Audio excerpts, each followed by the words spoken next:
That is my name. And as a ruler,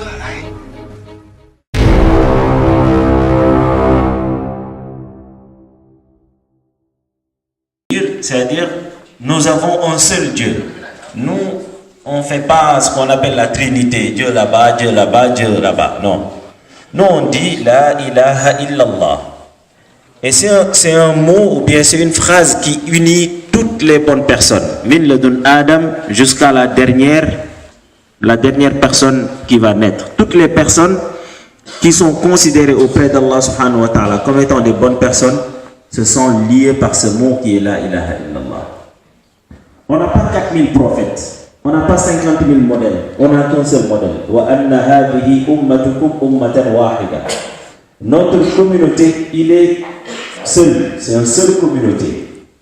Et le général ou bien le commandant de cette communauté, il n'y a pas 50 000 commandants ni 50 000 généraux, il n'y a qu'un seul. C'est le prophète alayhi salatu wassalam. C'est pour ça qu'Allah subhanahu wa ta'ala il dit laqad kana lakum fi rasulillahi uswatun hasana. Mais pour qui? Liman kana yarju Allah wal yawm al-akhir. C'est ceux qui espèrent un paye, ceux qui espèrent une récompense venant d'Allah subhanahu wa ta'ala.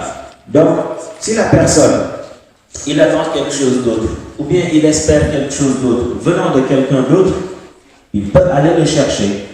Mais auprès d'Allah subhanahu wa ta'ala, la seule porte pour nous, c'est le prophète alayhi salatu wassalam. C'est pour ça qu'Allah il dit wa ma atakumur rasulu fakhuduhu wa ma nahakum anhu fantahu. Tout ce qu'il vous recommande, prenez-le, et tout ce qu'il vous interdit, éloignez-vous de cette chose qu'Alayhi salatu wassalam vous interdit. Et on sait que alayhi salatu wassalam, quand Allah subhanahu wa ta'ala lui a envoyé, alors qu'il était à Makkah, il a mis des objectifs.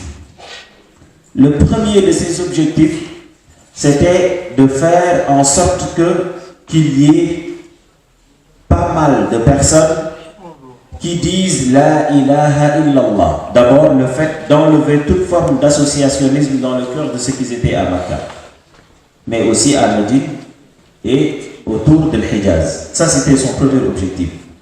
Et quand Allah subhanahu wa ta'ala lui a donné l'autorisation de partir de Makkah malgré lui pour aller habiter à Médine, les premiers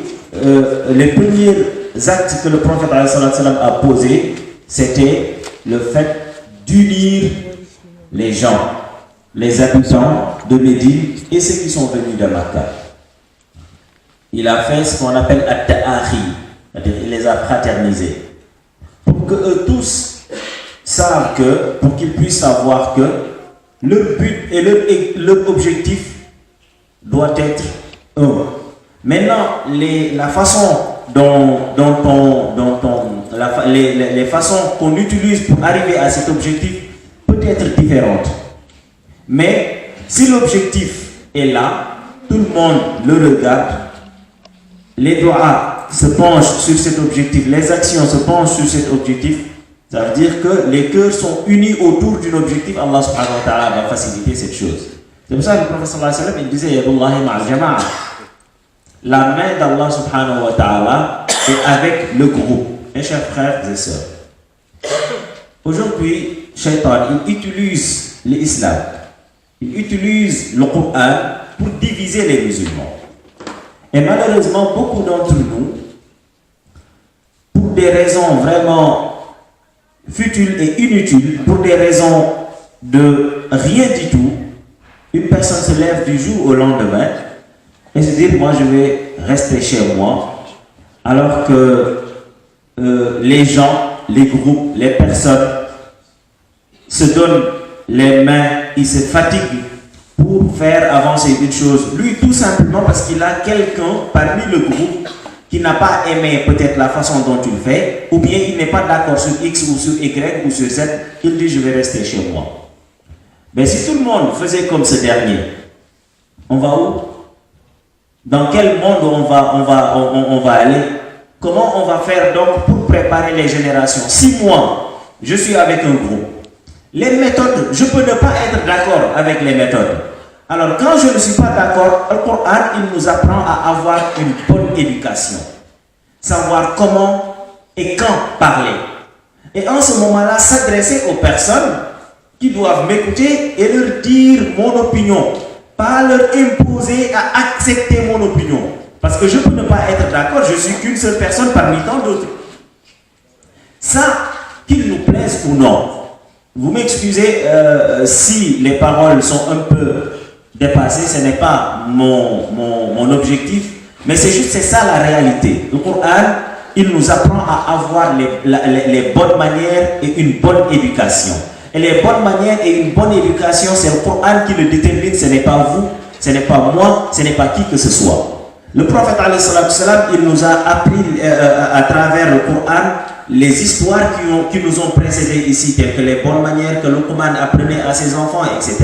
Toutes les choses qui nous déplaisent dans certaines situations, le Coran nous dit, vous passez par là, vous passez par là, vous passez par là, vous passez par là pour régler le problème. Si le problème est réglé, alhamdulillah. Si le problème n'est pas réglé, toi au moins tu as dégagé ta responsabilité en parlant avec les autres. Mais le fait de se dire que je ne suis plus intéressé ou bien je reste chez moi, ça veut dire que toi auparavant tu te disais que sans moi rien ne marche. Mais personne n'est indispensable dans la vie. J'ai l'habitude de dire, parce que je suis issu d'une communauté qui met toujours, ou bien d'un peuple, qui met toujours en avant les imams. C'est bien. Mais parfois, il y a certains imams qui pensent qu'ils sont indispensables dans la vie sociale des hommes. Ce n'est pas vrai. Personne n'est indispensable dans la vie. Le prophète, si c'est lui qu'Allah subhanahu wa ta'ala, il dit وَمَا جَعَلْنَا لِبَشَرٍ مِّن قَبْلِكَ الْخُلْدِ أَفَإِن مِّتَّ فَهُمُ الْخَالِدُونَ. C'est qui va se réclamer? Oui, c'est moi qui détiens la vérité, c'est moi qui sais, c'est moi qui sais. Tout ce que tu sais, c'est que tu ne sais pas. Si tu ne sais pas que tu ne sais pas, c'est parce que tu ne sais rien du tout.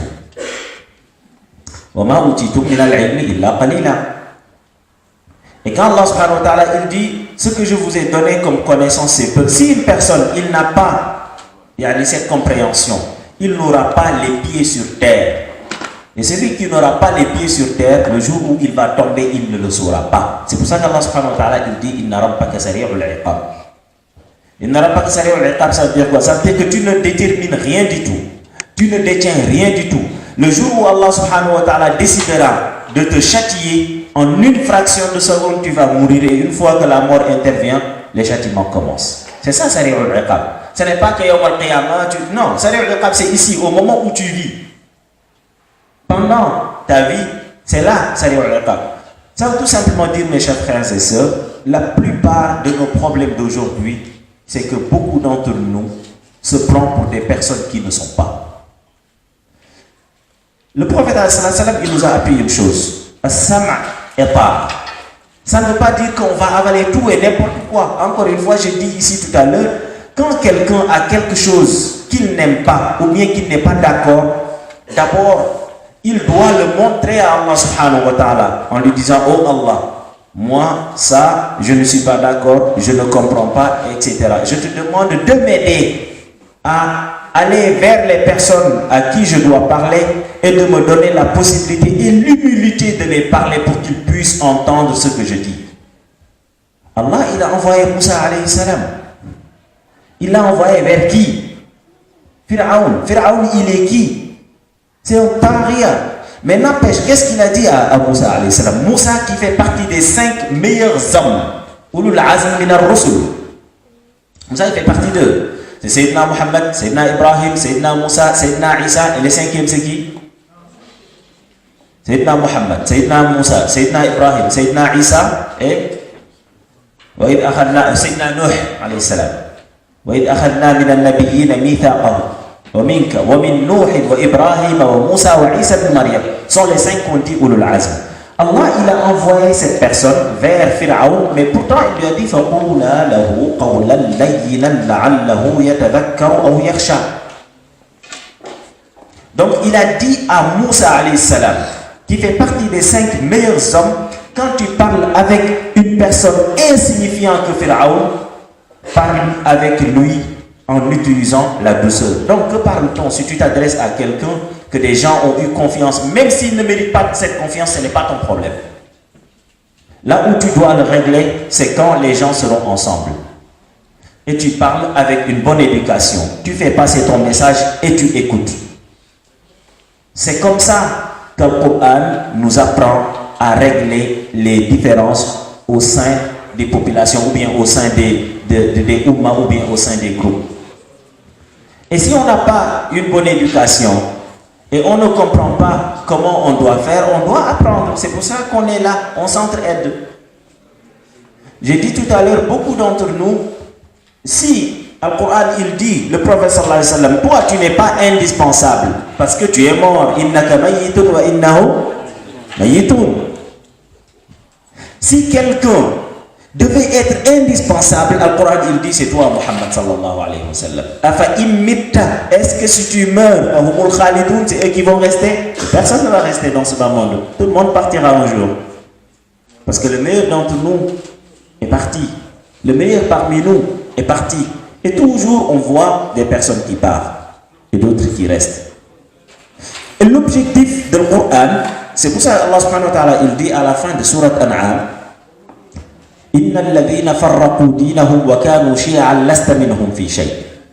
c'est-à-dire celui qui laisse ici le groupe en train de travailler dans un objectif et il crée des clans au sein des gens. Allah il sait que je n'ai parlé avec personne. Personne ne m'a dit quoi que ce soit. Ce que je dis, c'est un constat qu'on fait au sein des musulmans partout. C'est des clans, des personnes qui se prennent supérieures aux autres, d'autres qui pensent être plus intelligents que d'autres, d'autres à cause des diplômes qu'ils ont, ou je ne sais pas, ils sont sortis de quel, ils pensent détenir la vérité. Alors que le prophète sallallahu alayhi wa sallam, il est meilleur de tout le monde. Allah subhanahu wa ta'ala, il dit wa shawirhum fil amr. Discute avec eux. Personne n'est mieux que personne. Celui qui est mieux auprès d'Allah subhanahu wa ta'ala, tu ne le sais pas, je ne le sais pas, c'est Allah qui le sait. Donc revenons sur terre. Vraiment, revenons sur terre. Personne, le papa de personne n'est mieux que le papa de personne. Encore une fois, c'est lui qui le sait, c'est Allah subhanahu wa ta'ala. Le prophète s'adressant à Fatima, radiyallahu anha, il lui dit quoi? Si tu volais, j'allais couper ta main. Mais c'est fini. Et ces questions-là, toutes ces questions, la plupart de ces questions sont réglées par le Coran. Je vais vous raconter une histoire. Le dernier Hajj que Sayyidina Omar a fait, alors qu'ils étaient à Minan, il y avait un rumeur, comme aujourd'hui, des rumeurs qui sortent de nulle part. Et quelqu'un disait, Sayyidina Abu Bakr, il dit que Sayyidina Omar, il dit si Sayyidina Omar il meurt, on va faire le mubaya'a. Comment on dit mubaya'a en français? On va faire pacte d'allégeance à telle ou à telle personne. Parce que le khilafa d'Abu Bakr c'est arrivé accidentellement. Juste pour vous dire que ces genres de rumeurs et ces genres de paroles, ça ne date pas d'aujourd'hui, ça date de très longtemps. Et un sahabi qui a entendu ça, et allait dire ça à Sayyidina Omar radiyallahu anhu. Quand il a dit Sayyidina Omar voulait prendre la parole tout de suite pour parler aux gens, pour leur dire d'arrêter de parler de tel.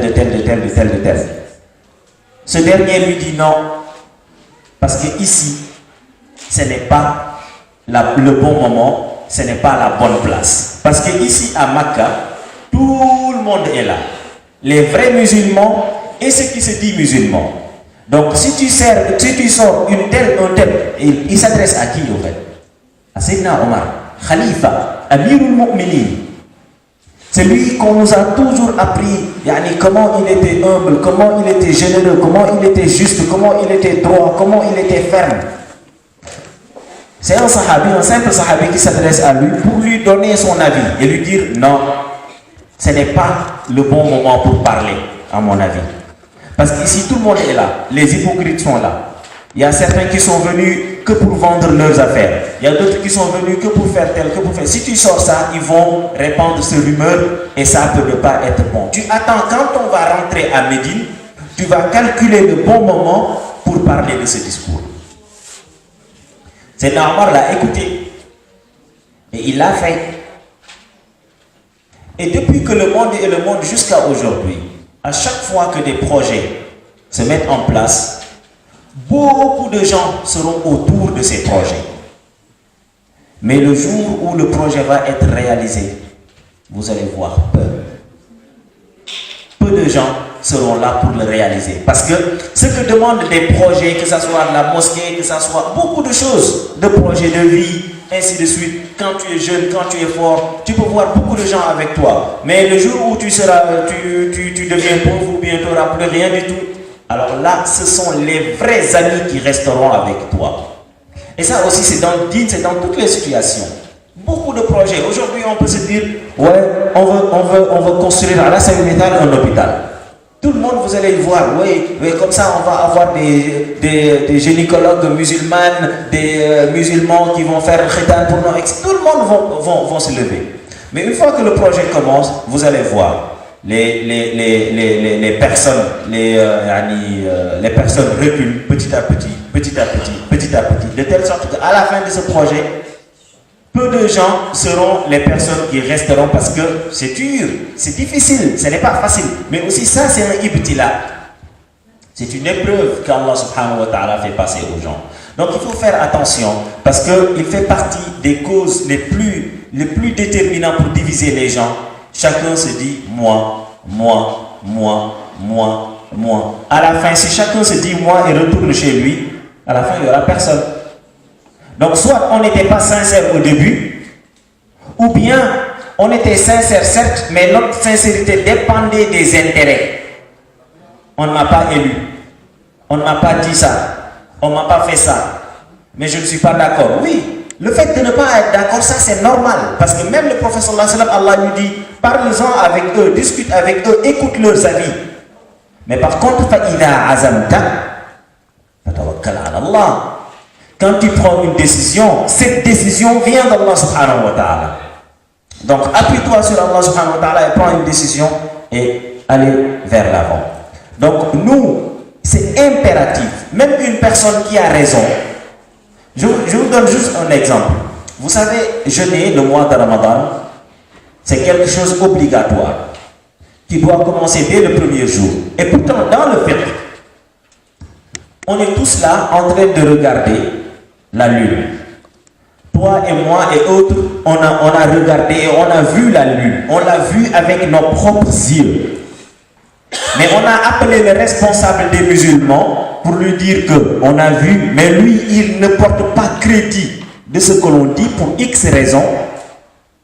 Nous, le lendemain, on n'a pas le droit de jeûner.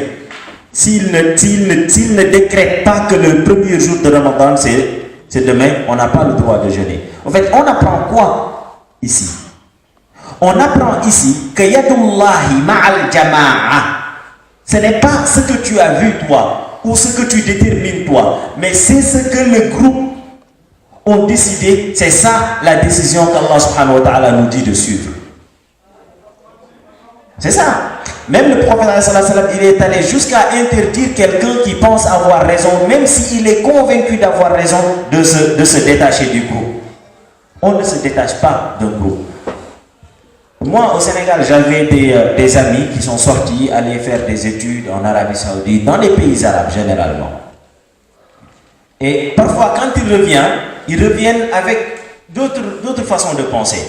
C'est-à-dire, ils reviennent avec oui, nous on a appris, je suis devenu un docteur, Khirij Jami'at al-Madina, Khirij tel, j'ai vu Cheikh tel, j'ai vu Cheikh tel, de telle sorte que ils veulent créer des petits groupes au sein des gens, des petits groupes des gens qui ont sorti de Medina, d'autres qui ont sorti de Qahira, d'autres qui ont sorti, et ils pensent détenir tous les savoirs et ils pensent détenir la science, etc. En même temps, quand on discute avec eux, ils peuvent te dire, ouais, les musulmans doivent s'unir, les musulmans doivent ça, les musulmans doivent ça. Oui, comme les musulmans doivent s'unir, pour eux, ils doivent aller s'unir avec les Saoudiens ou les Égyptiens, même s'ils sont tous des musulmans. Ce n'est pas une exclue. Mais si tu veux qu'on croie à ta sincérité et que tu ne peux pas rester dans le groupe des musulmans là où tu habites, si tu dis que tu veux l'unité des musulmans, il y a une contradiction dans ce que tu dis. Avant que j'aille moi aller m'unir avec les musulmans de l'Inde, mais je dois essayer d'être uni avec les musulmans qui vivent ici. Alors là, si je dis je veux l'unité des musulmans, on va me dire oui, ce que tu dis c'est vrai. Il n'y a pas besoin de chercher de midi à 14h, c'est simple. L'islam, ce n'est pas quelque chose donné aux personnes ou extraterrestres ou je ne sais pas. Non, c'est des gens, c'est des choses très simples. Il faut qu'on ait la philosophie de l'unité, même dans les désaccords, mais quand même on est unis. Il y a un sahabi radiallahu anhu, il a vu Sayyidina Uthman faire quelque chose qu'il n'a pas vu Sayyidina Abu Bakr faire. Il n'a pas vu Sayyidina Omar faire. Et il n'a pas vu le prophète faire Aminan. Sayyidina Uthman Aminan, il a fait 4 rak'ah. Mais c'était Abdullah ibn Mas'ud ou Sa'd ibn Abi Waqqas. Je ne sais pas lequel des deux, mais c'est l'un des deux. Il a dit, moi, j'ai suivi Sayyidina Mohammed, il a fait ça. J'ai suivi Sayyidina Omar, il a fait ça. Sayyidina Abu Bakr, il a fait ça. Et aujourd'hui, Uthman, il le fait. S'il n'était pas le responsable des musulmans, je n'allais pas le suivre. Mais comme c'est le responsable des musulmans, je fais ce qu'il a fait parce que la force et la puissance, la force d'Allah subhanahu wa ta'ala et la main d'Allah est avec lui. Donc ce n'est pas parce qu'on n'est pas d'accord, on va se dire oui, moi je ne vais pas faire parce que je ne suis pas d'accord. Non, tu peux ne pas être d'accord, mais tu prends les bonnes initiatives et les bonnes voies pour changer les choses si tu veux les changer. Mais surtout encore une fois, en se disant Ana minal muslimin, je fais partie des musulmans, mais je ne suis pas le premier des musulmans, parce que celui-là c'est le prophète sallallahu alayhi wa sallam. Quand Allah il a dit قل إن صلاتي ونسكي ومحياي ومماتي لله رب العالمين لا شريك له وبذلك أمرت وأنا أول المسلمين. Donc si tu te dis toi détenir la vérité, c'est comme si tu essayais de prendre la place du prophète alayhi salatu wa sallam. Donc, il faut qu'on soit vraiment humble. Et il faut qu'on revienne encore sur terre. Si on veut qu'Allah subhanahu wa ta'ala nous utilise pour la réalisation des projets, Wallahi al-azim. Wallahi thumma wallahi. Des projets comme ça, que ça soit construire des mosquées, construire des écoles, ou bien faire d'autres choses qui vont rester après notre mort, c'est Allah qui choisit les hommes. Ce n'est pas nous, on ne se choisit pas. C'est comme être Hafid al-Qur'an. Ce n'est pas que tu t'es donné les moyens d'être Hafid al-Qur'an que tu deviens Hafid al-Qur'an. C'est Allah qui choisit les hommes et mettre le Qur'an dans leur cœur pour préserver le Qur'an. On ne se choisit pas. Moi j'ai vu une personne qui a fait 30 ans pour être Hafid. Jusqu'à présent, il est au madrasa, là où je suis sorti. Jusqu'à présent. Et pourtant il n'est pas Hafid al-Qur'an. Si c'était une question de temps ou de volonté, mais il l'a. Et pourtant, au moment où il allait au madrasa, il avait laissé 2 femmes à Dakar. Il est parti à Fas pour apprendre le Coran. 30 ans. Donc, ce n'est pas parce qu'on a voulu qu'on fait. Donc, si Allah nous choisit pour nous utiliser dans des réalisations, des projets, que ce soit des mosquées ou autre chose, il ne faut pas qu'on se donne, oui, on a une grosse bonnet, on fait partie de tel, oui, on a fait, moi je suis bien, moi je suis moi. Si tu le fais, Allah, il te prend comme ça et il te jette là-bas. Tu ne vas plus jamais rien voir de bon de ce que les gens y font. Raison pour laquelle tu ne vas pas vouloir se rapprocher d'eux. Parce que Allah, il ferme la lumière de ton cœur pour ne pas que tu vois rien de bon. Alors que le projet est en train d'avancer avec ou sans vous. Allah va réaliser ses projets. Que vous le voulez ou non. C'est ça la réalité. Donc si Allah nous choisit, on rend grâce à Allah subhanahu wa ta'ala. D'abord, on le remercie. On met notre front devant Allah. Et on pleure devant Allah pour lui rendre grâce du fait qu'il nous a choisis. D'abord. Ensuite, on se donne tous les moyens pour être les meilleurs dans ces choses-là. Et arrêtons de penser du mal aux gens qui sont autour de nous. Des personnes se fatiguent, se donnent tous les moyens pour réaliser. Et toi, tu n'as rien fait. Tu te mets dans ton salon, essayer de diviser les gens, parler du mal, fomenter des mensonges, raconter de n'importe quoi. Alors que même si ce que tu disais c'est vrai, pose-toi la question, à quoi ça sert d'en parler? Parce que tu peux dire quelque chose qui est vérité. Si ça sert, alhamdulillah, je le dis pour que ça sert et qu'Allah soit derrière. Mais si ça ne sert à rien du tout, voilà, Inna sam'a wal basara wal fu'ada kullu ulaika kana anhu mas'oula. Donc tous ces comportements-là ne vont pas freiner l'islam. Parce que tu es petit, je suis petit pour freiner l'islam. L'islam, personne ne peut le freiner, personne. Nous tous, je dis bien 1,5 milliard de musulmans. S'ils décidaient aujourd'hui de freiner l'islam, Allah subhanahu wa ta'ala va les enlever tous et amener d'autres qui vont faire avancer l'islam. وَإِن تَتَوَلَّوْا يَسْتَبْدِلْ قَوْمًا غَيْرَكُمْ ثُمَّ لَا يَكُونُوا أَمْثَالَكُمْ.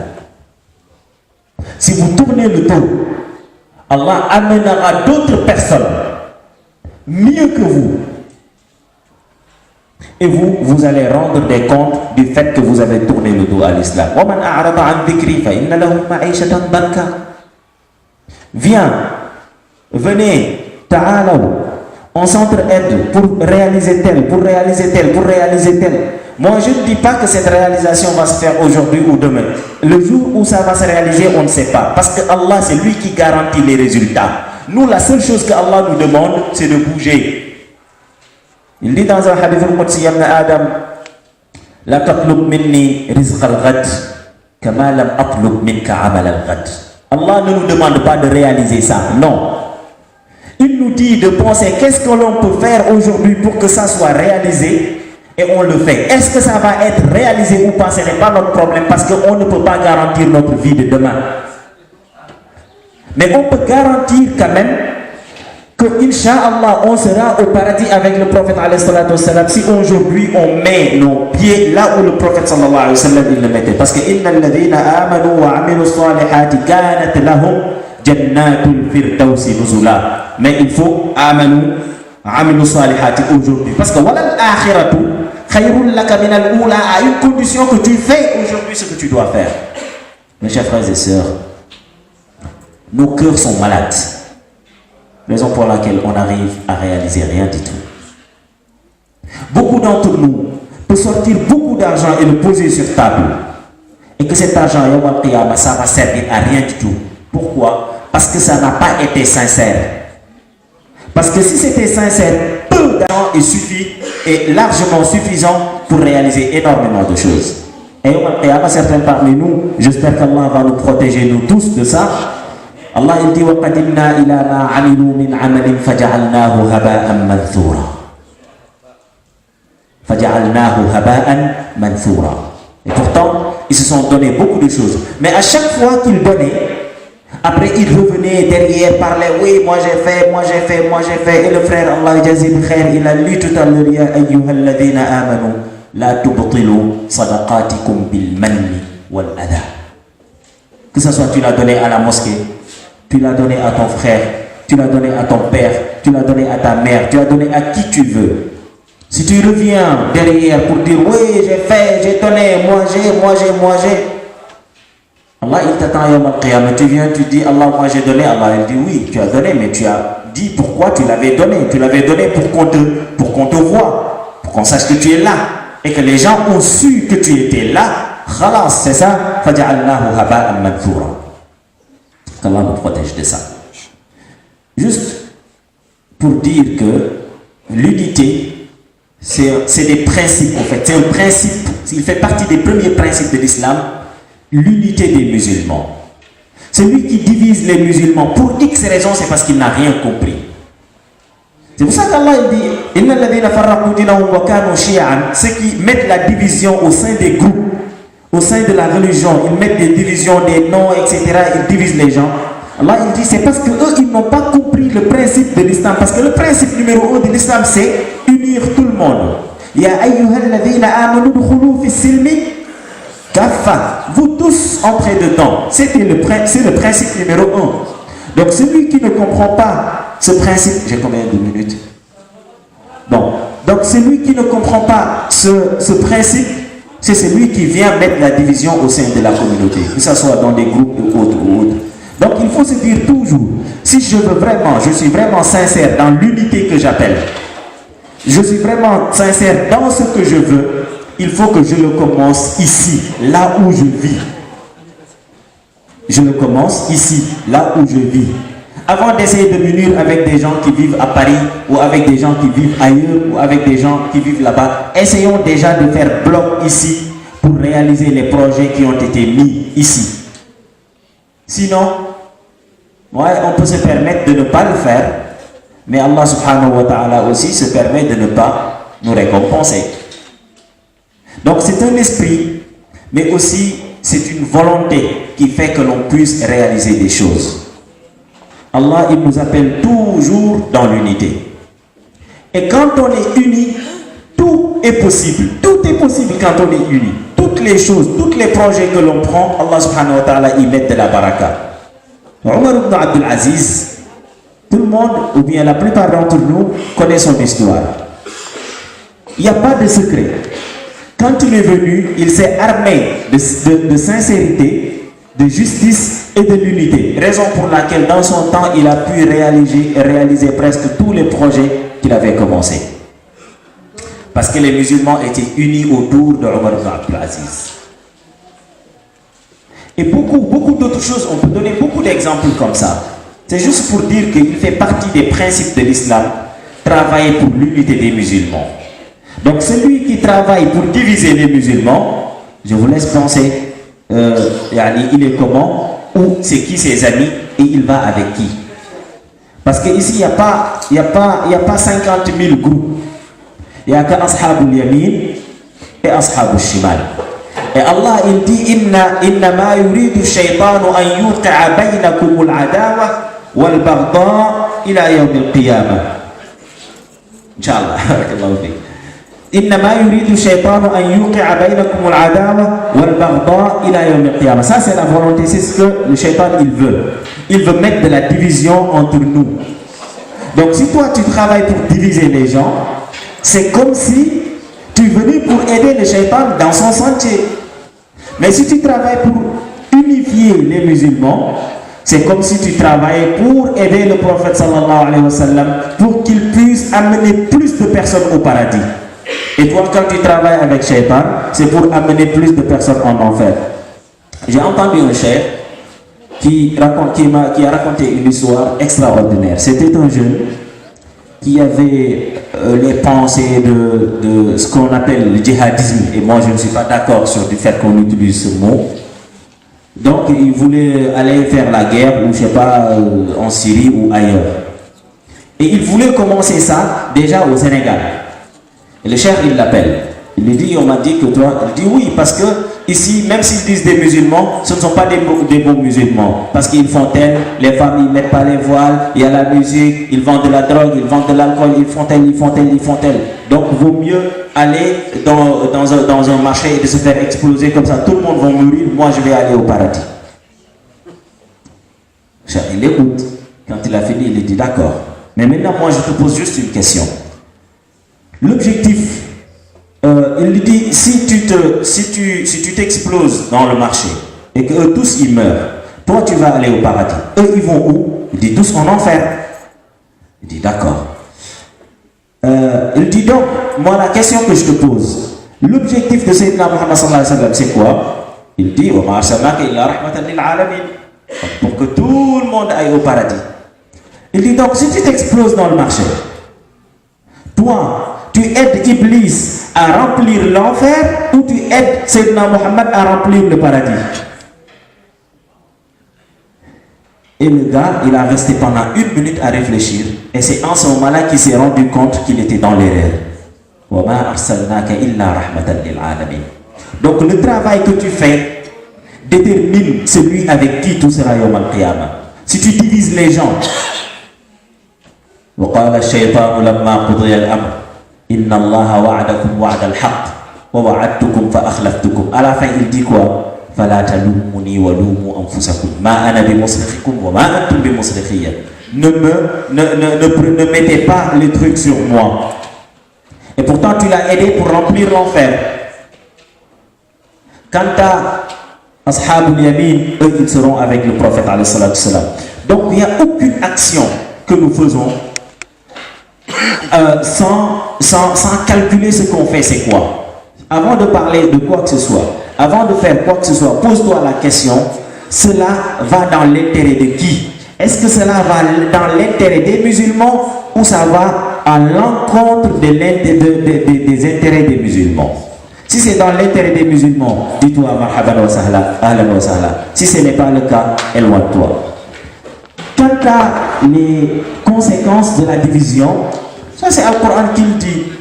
Quand on est divisé, on ne peut rien réaliser dans la division. Wala tanaza'u fatafshalu. C'est-à-dire, subhanallah, les choses sont tellement claires, et c'est tellement visible, il n'y a pas besoin de chercher de midi à 14h. Al-Qur'an, il a amené des réponses très tangibles. Donc, Al-Qur'an, il a amené des choses très claires. Wala tanaza'u, ne vous divisez pas. Fatafshalu, ça veut dire que si vous mettez des divisions, c'est sûr et certain qu'il y aura un fachal, il y aura une... comment on dit fachal encore? Échec, voilà. Si vous vous divisez, il y aura forcément un échec. Mais le problème, c'est que l'échec, c'est toi qui vas le subir. Ce n'est pas digne. Beaucoup d'entre nous, c'est ça qu'ils se disent. Moi, si je vais, les gens, il n'y aura rien du tout. C'est parce que tu n'as rien compris. Parce que si tu te dis ça, c'est que tu dis quelque chose qui est contraire de ce qu'Allah il dit. Allah il dit, moi ma religion, c'est moi qui le protège. Inna nahnu nazzalna dhikra wa inna lahu lahafidun. Quant à toi, tu veux travailler pour mettre de l'échec, Allah il va te prendre comme ça. Comme, comment on dit guerre en français? En fouston. Un arachide, comme une arachide morte, on le prend comme ça et on le jette là-bas et les autres restent. وَمَثَلُ كَلِمَةٍ خَبِيثَةٍ كَشَجَرَةٍ خَبِيثَةٍ جُتُّثَتْ, c'est-à-dire exterminé, on l'a enlevé. مِنْ فَوْقِ الْأَرْضِ مَا لَهَا مِنْ قَرَارٍ. Il n'a pas de décision. Il ne peut pas décider parce que vraiment toi et moi, on est petits pour décider de mettre en mal l'islam. On est petits vraiment pour décider de freiner l'islam. Donc si tu comprends ça, tu vas te dire oui, je peux ne pas être d'accord, mais je vais prendre le chemin pour régler les choses. Je peux ne pas être d'accord, mais je reste dans le groupe. Il est haram pour chaque musulman et musulmane de s'éloigner toute seule pour faire quoi que ce soit. Parce que le prophète sallallahu alayhi wa sallam, il dit « Innama ya'kulu dhi'bu min al-ghanami al-qasiya ». Je ne sais pas comment je vais traduire ça en français. Il dit le loup, il mange ou bien il va attaquer un groupe, les brebis, les khifan là, les brebis égarées, voilà, c'est eux que le loup va attaquer. Mais le loup, quand il vient, il voit le troupeau, il voit des cornes grands, il voit des cornes petits, des enfants et grands. S'il veut attaquer un enfant, il va se dire les musulmans sont unis, donc personne ne peut les diviser. C'est pour ça que le prophète sallallahu alayhi wa sallam, il dit مثل المؤمنين في توادهم وتراحمهم كمثل الجسد الواحد إذا اشتكى منه عضو تداعى له سائر الجسد بالسهر والحمى. Donc c'est pour ça, il faut qu'on se dise que nous, on veut juste qu'Allah nous utilise dans le fait de faire avancer les choses. Et on se donne les moyens pour être utilisés. Inna Allah ashtara min al-mu'minina anfusahum, mon temps. بأن لهم الجنة. والله العظيم, tout à l'heure quand je suis entré là, j'ai vu Ali Shafi'i ici, j'ai failli pleurer. Wallah العظيم, je vous le dis, et j'ai vraiment des chairs de poule. Parce qu'une personne, il est malade, la personne, et toujours c'est lui qui m'appelle. On a tel, il va partout. Aujourd'hui il est venu avec un béquet. Il est venu avec un béquet. Moi j'espère tout simplement qu'Allah subhanahu wa ta'ala la yakhayib raja'ahu. Mais ça c'est vraiment avoir de la volonté pour travailler. Et chacun d'entre nous doit se poser la question, qu'est-ce que j'ai fait? Qu'est-ce que j'ai fait pour faire avancer la religion? Je n'ai pas forcément de temps, mais j'ai des bras, je peux être présent. Je n'ai pas d'argent, mais je peux poser la question aux responsables, d'où vous avez besoin de moi? Au moins chacun d'entre nous, il amène le peu de ce qu'il a. Si Allah subhanahu wa ta'ala, il met de la baraka sur ça, ça va lui suffire dans toute sa vie. Et ça va lui suffire même pour amener ses parents, ses enfants, tout le monde au paradis. Tout à l'heure, le frère, il a lu un ayah Je vais terminer sur ça, et vous m'excusez du fait d'allonger le discours, ce n'était pas mon intention, mais c'était juste de me rappeler moi-même, parce que je dis, moi j'en ai besoin, je ne vous le dis pas. Ce que je dis, c'est moi qui en ai plus besoin. Toutes les mauvaises choses que je dis, peut-être sont déjà sur moi. Donc je le dis pour que ça soit un rappel entre nous. Pour que ça soit un rappel entre nous. Parce que la plupart d'entre nous sont malades. Il n'y a que les malades qui parlent aux gens pour les donner des cours. Il n'y a qu'une personne malade qui va venir devant des gens et dire « Écoutez, je vais vous donner un dars. » Nous sommes tous malades. Et celui qui pense qu'il est tellement blanc qu'il se donne le droit de donner des drous sans prendre des dars des gens, c'est parce qu'il n'a rien compris. C'est parce qu'il n'a rien compris. Je pense être peut-être même plus malade que tout le monde. Qu'Allah subhanahu wa ta'ala nous guérit tous nos maladies physiques et de cœur. Le frère, il a lu un ayah. Quand Allah subhanahu wa ta'ala il dit Man ja'a bil hasanati falahu ashru amthaliha. Les savants ils disent ashru amthaliha. C'est toute chose que tu peux faire. Toute chose que tu peux faire dans ce bas monde. Tu regardes ton frère, tu l'aimes et tu souris devant lui. Allah il dit je peux te donner 10 de plus. Tu dis la ilaha illallah, Allah il te dit je te donne 10. Ça c'est le minimum. 10 de plus. Mais quand quelqu'un il prend son argent ou son temps ou toute chose qu'Allah subhanahu wa ta'ala lui a donné et il le met dans le sentier d'Allah, Allah il garantit à ces gens-là minimum 700 fois plus de ce qu'il a donné.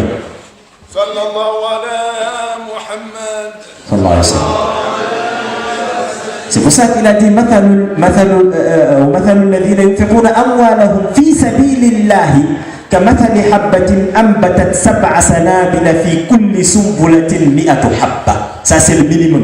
Tu prends 1 euro, tu le mets sur le projet de la mosquée. Tu auras auprès d'Allah subhanahu wa ta'ala, quand je dis minimum, c'est la plus petite récompense que tu vas avoir, 700 fois plus de cet euro que tu as donné. Si tu viens, tu prends ton temps, et tu viens, tu travailles, tu mets les chaises, tu demandes aux responsables, vous avez besoin de moi où? Qu'est-ce que je peux faire pour faire avancer les choses? Même si je me mets devant la porte pour sourire aux gens qui viennent. Bismillah, marhaba. Bismillah, marhaba. Bismillah, marhaba. Même ça, parfois nous on prend ces choses-là comme étant des petites choses. Le prophète sallallahu alayhi wa sallam dit La tahqiranna min al-ma'rufi shay walau an talqa akhaka biwajhin talq. Même juste, tu fais Salam alaikum, mon frère, marhaba. Salam alaikum, mon frère, marhaba. Juste ça. Si tu demandes au responsable, il te dit c'est ça ton travail, ne lui dis pas mais que ça. J'ai pas besoin de ça. Demande à Allah subhanahu wa ta'ala de mettre de la baraka sur ça et que tu le fais. Si tu as de l'argent, amène fi sabilillah. Si tu as autre chose, amène fi sabilillah. On appelle à faire apprendre aux enfants, amène tes enfants et viens demander aux responsables, vous avez besoin de moi où pour faire avancer les choses. Sinon on n'ira nulle part. On va perdre beaucoup de temps. C'est pour ça Allah il dit, les savants ils disent ici c'est des biens. Mais les biens dépassent l'argent. C'est aujourd'hui que nous, on est malades dans nos têtes pour penser que tous les biens qu'Allah subhanahu wa ta'ala nous donne tournent autour d'argent. L'argent, c'est la plus petite chose des bienfaits qu'Allah accorde à l'homme. La plus petite chose, c'est l'argent. C'est rien du tout. Innama amwalukum wa awladukum fitna. La tulhikum amwalukum wa la awladukum an dhikrillah. Donc l'argent, ce n'est pas quelque chose, ce n'est pas la chose la plus importante. Si tu n'en as pas, tu as d'autres choses très importantes. Le temps. Le temps. Amène le temps que tu as, la force que tu as, toute autre chose que tu as, tu n'en as pas. Prépare de quoi à manger et amène, donne aux gens qui travaillent fi sabilillah. Ne le néglige pas. Ne sous-estimez pas donner de quoi à manger. Moi, beaucoup de gens viennent à la mosquée. Ouais, j'ai djinn, j'ai shaitan, j'ai ça. J'écoute. Ruqya, je ne le fais pas tout le temps. Très rarement je fais ruqya. Parce que je dis aux gens, allez faire ruqya pour eux-mêmes. Ce n'est pas venu pour des imams ou bien pour des personnes. Il y a eux qui doivent faire. Ah, tu veux ruqya, va voir l'imam. Mais pourquoi tu ne le fais pas toi-même? Ta mère, il est là. Tu sais le dua de ta mère, combien il est important. Combien il est puissant le dua de ta mère. Wallahi, si tu le savais, tu allais te donner tout le temps pour lui apprendre à lire le Fatiha, à lire Ayatul Kursi et à lire Aman Rasoul et le souffler sur l'eau parce que ça sort de son cœur. Et ce qui sort d'un cœur entre vraiment dans un cœur. S'il souffle 3 fois et il te le donne, rien n'est plus puissant que ça. Va voir ta mère. Ton père, il est là. Va voir ton père. Tu vas voir, tu vas aller, l'imam, il ne te connaît même pas. Parce que c'est simple, il est bien. Ah quoi, alhamdulillah, bismillah. Mais rien n'est plus puissant que le doigt de ta mère. Rien n'est plus puissant que le doigt de ton père. Et le ruqya, c'est doigt. Si tu fais ça, prends de quoi à manger et donne à des gens nécessiteux. Ne te pose pas la question, il est musulman, il n'est pas musulman, ce n'est pas ton problème. Tu ne peux pas, va voir les chats, les chiens. Va voir tout ce que tu veux et fais un geste. Et dis, oh Allah, aide-moi à régler ça. Le prophète sallallahu alayhi wa sallam, il dit, les sadaqas, ils empêchent les malheurs de nous arriver. Donc faites ça. Tu ne peux pas faire grand chose. Prépare à manger, viens donner les gens, aux enseignants, aux élèves, même des bonbons. Ne néglige rien parce que tout ce que tu fais, c'est pour participer, c'est pour encourager les gens. Tu n'as pas rien de tout ça. Viens voir les responsables. Tu leur dis, barakallahu fikum. Vraiment, moi, je suis incapable de faire ce que vous faites. Mais je vous encourage. Je vous encourage. Tu n'as rien, mais tu as quand même tes encouragements. Wallahi, c'est mieux que tu donnes 500 millions d'euros et que tu tournes, tu parles du mal. Vaut mieux venir avec zéro et encourager les gens et faire ce que tu dois faire que d'amener tout ce que tu as et tourner le dos, parler du mal. Tout ce que tu as avancé, ça ne te servira à rien du tout. Allah subhanahu wa ta'ala nous aide à comprendre l'essentiel et à œuvrer pour tout ce qui unit les gens. Et à comprendre que tout ce qui nous divise nous affaiblit. Et la première qui va rendre, qui va sentir ça, c'est toi. Beaucoup d'entre nous ont appris l'histoire des Firan al-Thalatha, les trois taureaux, rouge et noir et blanc. Quand le lion a voulu en manger, il sait qu'il ne peut pas les attaquer eux tous en même temps. Il est parti voir le rouge, miskin qu'il est, lui dit, tu sais, toi, les autres, vous les deux, toi le noir et le rouge, vous êtes mieux que l'autre. Il ne sert à rien du tout. Si vous laissez, je vais m'en occuper. Il dit, ben vas-y, occupe-toi de lui. Il va le tuer, il le mange. Il sait qu'il ne peut pas les attaquer les deux, le noir et le rouge en même temps. Il est parti voir le noir, le monter contre le rouge. Il lui dit, je dis, laisse que je m'en occupe. Il est parti s'attaquer à lui. Il les a divisés. Pourquoi? Pour les manger un par un. Et toute personne qui œuvre pour la division, c'est un élément envoyé par le diable. Qu'il le sent ou pas. Il peut s'appeler Mohammed, il peut s'appeler Ali, il peut s'appeler Ibrahim, il peut s'appeler Khalid, il peut s'appeler tout ce que vous voulez. C'est un élément de diable. Parce que le prophète sallallahu alayhi wa sallam, il travaille pour unir. Le diable, il travaille pour nous diviser. Et quand on est divisé, وَلَا تَنَازَعُوا فَتَفْشَلُوا وَاعْتَصِمُوا بِحَبْلِ اللَّهِ جَمِيعًا وَلَا تَفَرَّقُوا وَاذْكُرُوا نِعْمَةَ اللَّهِ عَلَيْكُمْ إِذْ كُنْتُمْ أَعْدَاءً فَأَلَّفَ بَيْنَ قُلُوبِكُمْ فَأَصْبَحْتُمْ بِنِعْمَتِهِ إِخْوَانًا وَكُنْتُمْ عَلَى شَفَا حُفْرَةٍ مِنَ النَّارِ فَأَنْقَذَكُمْ مِنْهَا. Ça veut dire quoi? Ça veut dire que quand on est divisé, nous sommes tous exposés à aller en enfer. Tous, sans exception. Quand on est divisé et on a laissé les gens nous diviser, nous sommes tous exposés. Je ne dis pas qu'on va tous en enfer. Je dis exposés à aller en enfer. Parce qu'Allah il dit وَكُنْتُمْ عَلَى شَفَا. Vous étiez exposés à aller en enfer.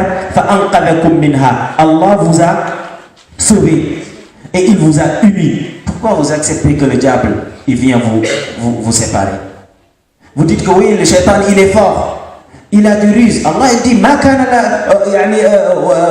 comment il dit وَمَا كَانَ لِي عَلَيْكُمْ مِنْ سُلْطَانٍ إِلَّا أَنْ دَعَوْتُكُمْ فَاسْتَجَبْتُمْ لِي. Il n'a aucun pouvoir sur nous. Et nous, tout ce qui nous arrive, oui, c'est shaitan. Shaitan, c'est ins d'abord. Shaitan, c'est moi, peut-être. C'est certain parmi nous. Parce que c'est le comportement qui détermine au moment où tu le fais, tu es shaitan ou pas. La personne, il peut avoir une partie de shaitan en lui et une partie d'islam en lui. Quand il se comporte comme un shaitan, il est un shaitan. Quand il se comporte comme une bonne personne, comme un musulman, il est un musulman. Allah subhanahu wa ta'ala nous aide à comprendre l'essentiel et nous aide à rester avec le groupe et nous aide surtout à être sincères dans ce que nous faisons. S'il y a quelque chose qui sont déplacés dans mes propos, je m'en excuse, ce n'était pas vraiment mon intention. Je voulais juste que vous et moi sachions que l'essentiel de notre existence dans ce bas monde, c'est que chaque action que nous faisons soit que pour avoir la satisfaction d'Allah subhanahu wa ta'ala. Donc on demande à ce qu'Allah subhanahu wa ta'ala nous accorde sa satisfaction d'ici-bas et dans l'au-delà. Il uridu illa l'islah, ma stata'tu ma tawfiqi illa billah. Je m'excuse.